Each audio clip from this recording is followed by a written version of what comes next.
교육부가 어제 대통령 업무 보고를 통해 초등 늘봄학교를 오는 2학기까지 전면 도입하고 유보통합 모델도 올해 안에 확정한다고 밝혔습니다. 이 돌봄 부담과 사교육비 문제를 확실히 잡아서 이 저출생 같은 사회적 난제를 해결하겠다는 건데요. 먼저 영상부터 보고 오겠습니다.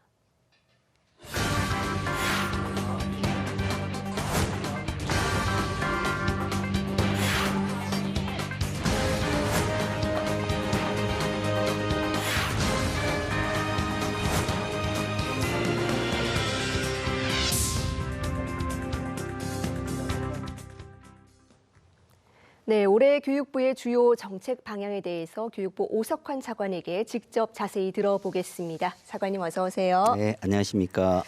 예, 이 업무 보고 자료를 보니까 1번이 늘봄학교, 2번이 유보통합이더라고요. 네. 그만큼 이 추진이 이제 강하다는 건데 먼저 늘봄학교부터 살펴보겠습니다. 이 교원과 분리된 운영체제, 이걸 실행하려면 전담 인력이 많이 필요할 텐데 어떻게 확보하실 예정이십니까? 네, 그렇습니다.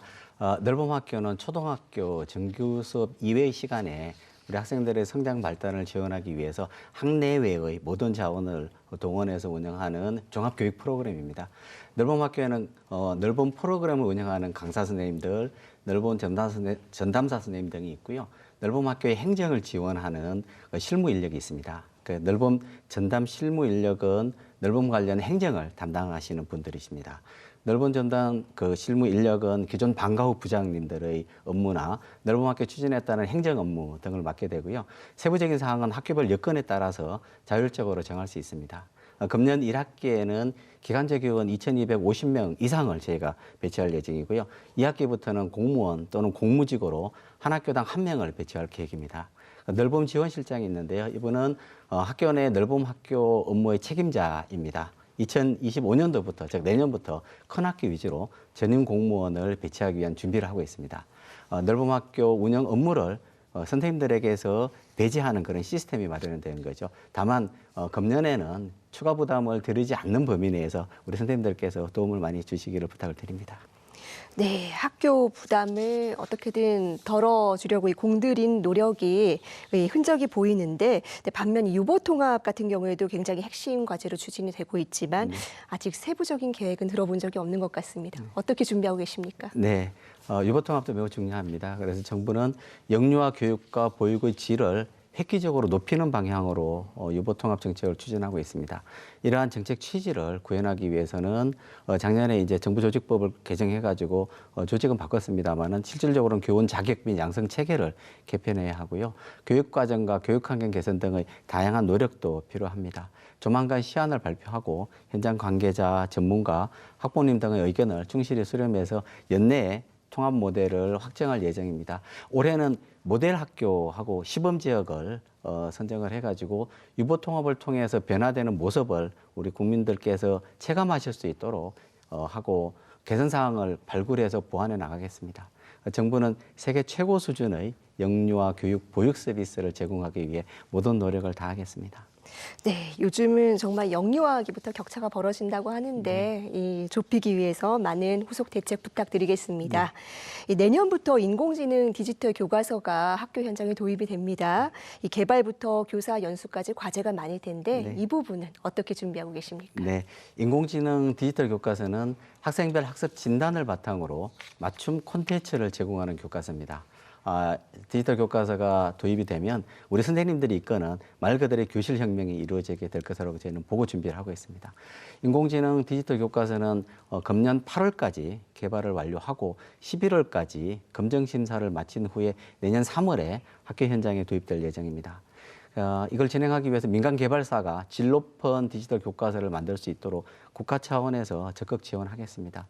또한 학교 현장에서 원활하게 운영될 수 있도록 학생 1인 1 디바이스 보급 그리고 학교 네트워크 정비 등도 이 인프라입니다. 개선해 나가겠습니다. 그리고 가장 중요한 것은 역시 선생님들께서 인공지능 디지털 교과서를 잘 활용하시는 겁니다. 금년에는 인공지능 디지털 교과서를 내년에 활용하시게 되는 분들이 15만 명 정도 됩니다. 이분들에 대한 연수를 실시를 하고요. 학교별로 또 선도교사 선생님들을 양성을 해갖고 학교별로 이렇게 잘 이끌어 나갈 수 있도록 그렇게 준비를 하고 있습니다. 네, 최근에 논란이 또 뜨거운 사안 하나 여쭤보겠습니다. 이른바 무전공 선발. 네. 일정 비율 이상 뭐 선발해야 재정 지원을 받을 수 있다. 뭐 이런 소식이 알려지면서 논란이 있었는데 올해는 이렇게 안 하기로 한 거죠. 네. 저희가 이제 그 학생들이 자율적으로 전공을 선택하는 그러한 선택권을 넓히는 그런 제도입니다. 지금까지 이제 아직 의견 수렴을 계속해 왔던 거고요. 이제 금년에 이제 의견 수렴을 하는 과정에서 잘 이루어지기 위해서는 준비가 필요하다라는 그런 현장의 의견이 많았습니다. 그래서 방향을 정했습니다. 그래 올해는 대학 내의 모든 전공을 선택할 수 있는 유형하고 그다음에 계열과 단과대 내에서 전공을 선택할 수 있는 유형이 있는데 이걸 합쳐가지고 25%를 목표로 추진을 하겠습니다. 대학의 여건에 맞춰서 학내 지원 체계를 충분히 준비하도록 지원하고요. 이 기준에 미달하는 대학도 준비할 수 있도록 재정 지원을 해 나갈 예정입니다. 전공 자율 선택 범위가 넓어지면 학생은 흥미와 적성에 맞는 교육을 받게 되고 대학은 사회에서 요구하는 인재를 양성하는 기관으로 혁신하게 될 것으로 기대합니다. 네, 방향은 확실히 하지만 또 준비 시간을 갖겠다라는 말씀 해주셨습니다.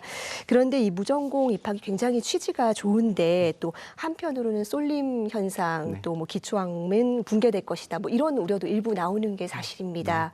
여기에 대한 보완책은 있을까요? 예, 저희가 많은 준비가 필요합니다. 그래서 교육의 질을 보장하기 위해서는 대학이 교원, 공간, 기자재 등의 학내 자원을 학생 선택에 따라 탄력적으로 조정하고 체계적으로 전공 진로 탐색하고 교육을 위한 다양한 전공 기초 분야의 과목을 개설하거나 아카데믹 어드바이저라고 할 수 있는 그러한 지도 교수들을 맞춤형으로 지원할 수 있도록 하는 체계, 학부전담 지도 교수 배정 등의 학내 기반이 필요합니다. 또한 학생들이 다양한 학문을 학습할 수 있도록 입학하자마자 바로 지원을 해주고 부전공, 복수전공, 자기설계 전공, 융합전공 이게 학생들이 꼭 필요한 일들입니다. 이러한 다양한 체계를 활성화하는 것이 중요하고요. 물론 이제 기초학문의 그 기초 교양 과목으로서의 역할을 높이는 일들, 다양한 학문을 활용해서 역량 중심의 교육 과정을 구성하는 일들, 이런 전반적인 학생 교육 체계의 개편을 통해서 학문 간의 불균형을 해소할 수 있을 것으로 기대를 합니다. 대학의 여건에 맞게 단계적으로 학생 교육 지원 체계를 개편하고 발전시켜 나가면 교육의 질이 우수해질 수 있도록 하고요. 이를 위해서 우수 사례를 발굴 확산하고 대학별로 컨설팅도 계속 강화해 나가도록 하겠습니다. 네, 이 지난해부터 이 사교육 카르텔 문제 같은 이 사교육비 낮추기 위한 아주 다양한 정책을 추진하고 계십니다. 올해는 또 어디에 주안점을 두실 계획이십니까? 네, 지난해 교육부는 사교육 카르텔 부조리 신고센터 설치하고요. 범정부 대응 협의회를 설치해서 사안별로 엄정하게 대응하는 그런 사교육 카르텔을 혁파하는 기반을 마련하였습니다. 금년에도 사교육 카르텔 혁파를 지속해서 추진해 나가는 동시에 유보통합, 넓음학교, 교육발전 특구, AI 디지털 교과서 이게 교육계의 과제들입니다. 이 과제들을 본격 추진하고 안착해서 여기에 정책 역량을 집중해 나가겠습니다. 아울러 글로컬 대학의 라이즈 체계가 정착되어 지역 내의 고등교육의 발전까지 이어진다고 그러면 교육의 과대한 그런 경쟁이 완화되고 사교육비가 경감되는 효과도 나타날 것으로 기대하고 있습니다.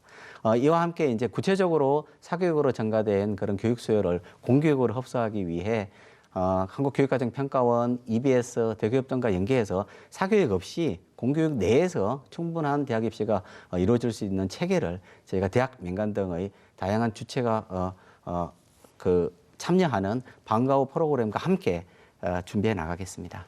네, 사교육 없이도 얼마든지 꿈을 이룰 수 있는 환경 꼭 마련되기를 바라겠습니다. 네.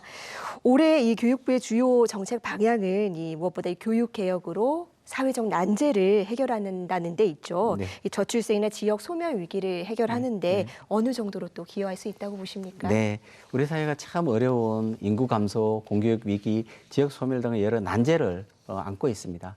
이러한 난제를 해결하는데 교육이 실마리가 될 수 있다고 생각을 합니다. 그래서 올해는 우리 교육계획이 지역 곳곳에서 성공적으로 뿌리내리도록 해서 교육의 힘으로 사회적 난제를 해결해 나가도록 하겠습니다. 유보통합, 넓음학교를 착실히 추진해서 0세부터 11세까지는 국가가 책임지는 교육 돌봄으로 출생률 반등의 계기를 만들겠습니다. 교육혁명을 본격적으로 추진하면 교육의 과도한 경쟁을 완화하고 사교육비 부담을 낮출 수 있고요. 과감하게 벽을 허무는 대학 개혁을 통해서 지역의 성장 동력을 창출하고 역동적인 지방 시대를 견인해 나가도록 하겠습니다. 네. 이렇게 교육 개혁을 위한 정책들이 정말 올 한해 성공적으로 뿌리 내려서 사회적 난제를 해결할 수 있는 그런 한 해가 되기를 바라겠습니다. 차관님 오늘 말씀 고맙습니다. 네, 고맙습니다. 저희도 최선을 다하겠습니다. 감사합니다.